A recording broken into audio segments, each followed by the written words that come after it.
그런 스포츠 혁신위원회를 민간이 위원장을 맡으면서 지금 제가 조금 전에 말씀드린 다양한 제도 개혁에 관한 방안들을 논의를 하면서 방향을 잡아나갈 그런 계획을 갖고 있고요. 이런 문제 제기가 있을 것이라고 예상하고 있습니다. 저희가 방향을 바꾼다 그러면 바로 그럼 금메달 포기하는 거냐? 그러면 체육을 통한 국위 선양은 접는 거냐? 에리트 선수 양성 안 할 거냐? 스포츠 산업 위축되지 않을 거냐? 선수를 포기하는 거냐? 이런 문제 제기가 나올 것을 예상하면서 이 문제를 포함한 내용들을 스포츠 혁신위원회에서 방향을 잡아갈 생각으로 이 스포츠 혁신위원회를 1월 중에 구성할 생각을 갖고 있다는 말씀을 드리겠습니다. 예, 다음 질문.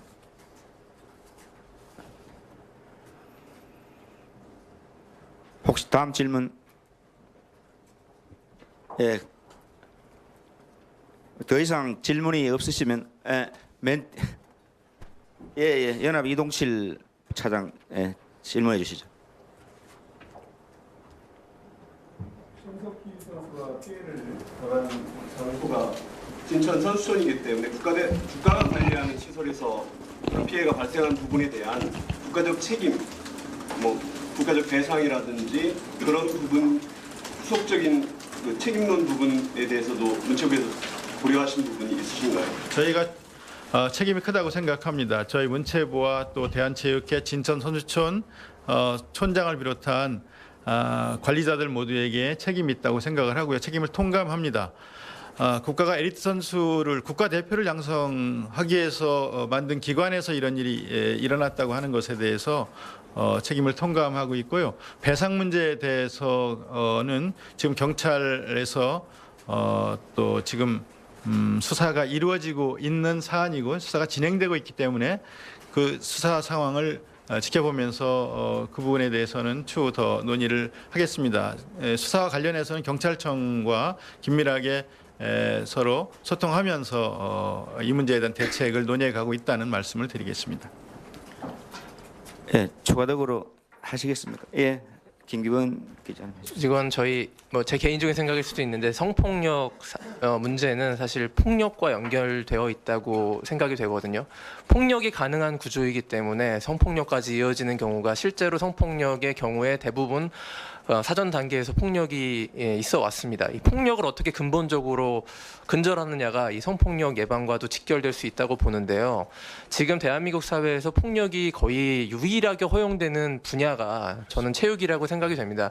여기에 대한 근본적인 학부모, 학생, 그리고 지도자 인식 전환 이런 것들이 다 따라와야 되는데.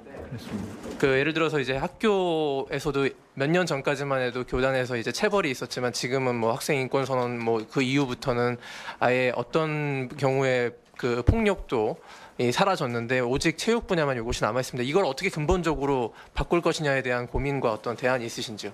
네. 지금 말씀하신 것처럼 폭력이 남아 있는 유일한 분야라고 말할 수 있을 정도로 체육계 폭력이 오랫동안 관행처럼 되어 왔습니다. 어제도 당정청 협의를 하면서 이 문제에 대한 논의도 함께 했었고요. 군대에서도 폭력이 사라지고 있는 것들을 상임위원들이 예를 들면서 지도자라고 할 수 있는 말하자면 소대장, 중대장, 대대장 그 지휘관들에 대한 처벌로 바로 연결되고 그리고 진급에 직접적인 영향을 주고 하는 형태로 폭력 문제를 처벌을 강화하는 방식으로 군대에서 폭력이 줄어들게 하고 사라지게 하는 그런 예들을 거론한 대책까지도 주문을 한 바 있었습니다. 다시 말해서 선수에게 가해진 코치나 감독이나 지도자들의 그 폭행에 대한 책임을 강하게 묻는 쪽에 아주 세세한 대책들을 마련해야 한다는 주문도 있었고 이에 대한 논의도 있었고요. 이것까지도 스포츠혁신위원회에서 세세한 방안까지를 찾을 계획이라는 말씀을 드리겠습니다. 예, 감사합니다. 전영지 차장께서 해주시죠. 네, 스포츠조선의 전영지입니다. 지금 정부나 뭐 모든 기관들이 발표하는 대책들은 굉장히 좀 징계성들이 많은 것 같고 위원회를 설치하고 뭐 혁신하고 그래서 어떻게 보면은 좀 불과 1년 전에 평창에서도 뭐 여기 계신 모든 분들이 보았지만 저희 국민들한테 큰 감동을 주고 굉장히 열심히 뛴 선수나 지도자들 입장에서 보면 굉장히 좀 가슴 아픈 이런 상황이 돼버렸는데요. 그 좀 뭐 어퍼머티브 액션이라고 해야 되나요? 좀 긍정적인 어떤 방책들도 좀 많이 나와야 된다고 생각이 들어요. 그래서 지금 진천 선수촌 같은 경우에 이전한 지 얼마 안 됐는데 사실 진천의 구조는 굉장히 태릉보다도 어떤 그 소프트웨어 컨텐츠가 굉장히 없는 굉장히 시설은 좋지만 안에 내용은 굉장히 없는 곳입니다. 그래서 지도자들을 위해서 지도자들이 뭐 음주파동도 있었지만 사실 그들이 레저 뭐 여가 활동을 즐길 공간이 전혀 없고 가족들과 떨어져 있고 이런 폐쇄적인 구조라는 것이 선수들뿐만 아니라 지도자들도 똑같습니다. 그래서 이런 부분에 대해서 어떻게 그 체육인들을 위한 컨텐츠를 채워주실 것인지에 대한 좀 계획도 갖고 계신지가 궁금하고요.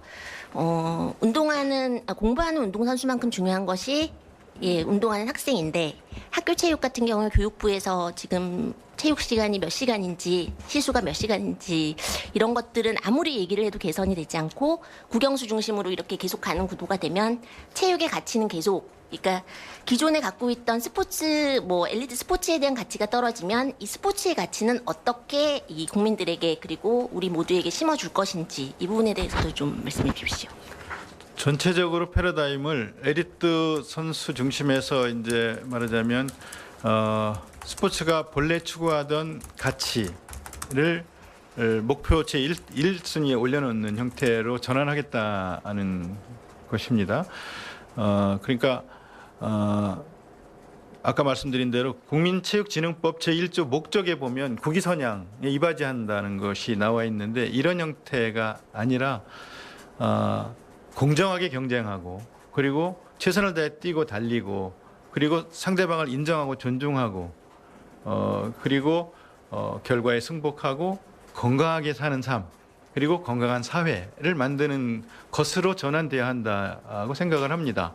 그래서 학교에서 학생들이 정말 원하는 게 한참 신체적으로 성숙한 학생들이 운동장에서 마음껏 뛰고 달리고 놀 수 있게 하는 요구인데 그게 실현되지 않고 있어서 교육부와 이 점을 굉장히 중요하게 지금 논의를 하고 있고요. 말씀하신 대로 시수가 있어도 고등학교 같은 경우에는 거의 뭐 국영수 과목으로 대체해버리는 형태의 이런 파행 이런 것도 바로잡아야 된다고 생각을 하고요.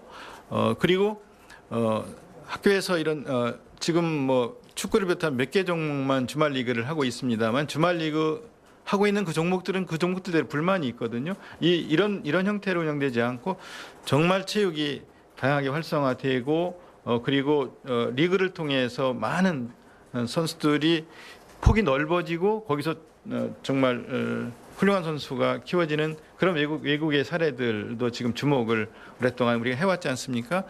그렇게 전환하는 데는 일본도 그랬던 것처럼 당장은 금메달 숫자가 떨어질 수도 있고 그에 대한 여러 가지 또 불만들과 비판들이 있는 기간들이 있을 거라는 것도 예상을 하고요.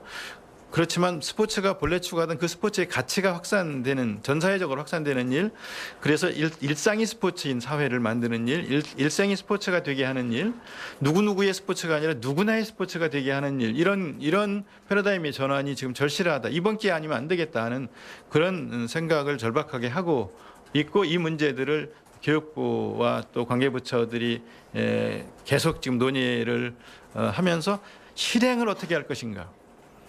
말로만 대책을 발표하는 것이 아니라 진짜로 어떻게 가능하게 할 것인가. 그다음에 많은 문제 좀 전에도 기자 여러분들께서 지적해 주신 그런 문제들이 나올 것을 예상하면서 그런 문제들 어떻게 해결해 나가고 또 운동에 탤런트가 있는 선수들을 무조건 그냥 이렇게 그냥 아까 뭐 죽인다는 표현했습니다만 방치하거나 이렇게 하지 않으면서 그 능력들을 발휘할 수 있게 하면서 어떻게 그 학교 체육 생활체육을 활성화할 것인가, 스포츠 클럽을 늘려가면서 저변을 넓혀 나갈 것인가, 그다음에 그걸 어떻게 지원하고 시설로 지원하고 콘텐츠를 지원하고 지도자를 육성해 나가서 일자리가 늘어나게 하고 이런 사회를 만들 것인가에 대한 고민을 실행까지를 포함한 고민들을 하고 있다는 말씀을 드리겠습니다.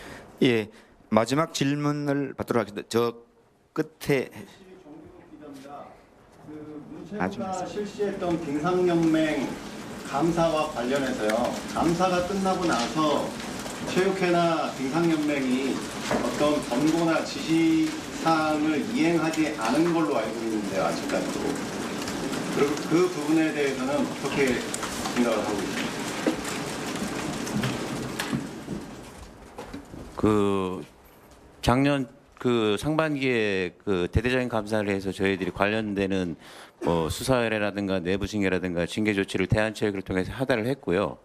그분은 그래서 이제 아까 장관님께서도 말씀하셨다시피 기존의 집행부가 총사퇴를 하고 지금 관리 운영 단체로 지금 운영이 되고 있고요. 그 중에 이제 일부분이 이제 그 내부적으로 이제 진도가 좀 안 나가는 측면이 있는 거는 사실입니다. 사실이고 그래서 지금 이제 문체부 대한체육회를 통해서 이제 관리 운영 단체로 되고 있는 그 빙상연맹에 대해서 기존에 그 내려졌던 그런 조치들이 확실하게 이루어질 수 있도록 하고 앞으로 추가적으로 드러나는 문제에 대해서도 좀 이행이 실효성을 갖도록 하는 방안에 대해서 좀 그 체육회와 문체부 자체적으로 그 면밀히 검토해 나가도록 하겠습니다. 예, 마지막으로 우리 경향신문 질문 말하신데 하시고 마치도록 하겠습니다. 예, 해주시죠. 이 성폭력 이거를 뭐 비리를 근절하기 위해서 저는 시작부터 사법부가 가세해야 된다고 생각을 하거든요. 그러니까 뭐 특별 사법 경찰권이 뭐 문체부에 주어진다든지 아니면 사법부가 가세를 해서 시작을 하면 일종의 경고 효과도 훨씬 더 강할 것 같은데 이 출발하는 자리에서 사법부가 지금 빠져 있습니다. 이게 언제 가세할 계획이나 이런 게 있는 건가요? 좀 전에 사회관계 장관 회의에서요. 경찰청장이 같이 회의를 했습니다. 같이 논의 구조에 같이 들어와야 있다는 말씀을 드리겠습니다. 좀 전에도 같이 논의했습니다. 예, 이상으로 브리핑을 마치겠습니다. 참석해 주신 기자단 여러분께 감사드리겠습니다. 감사합니다.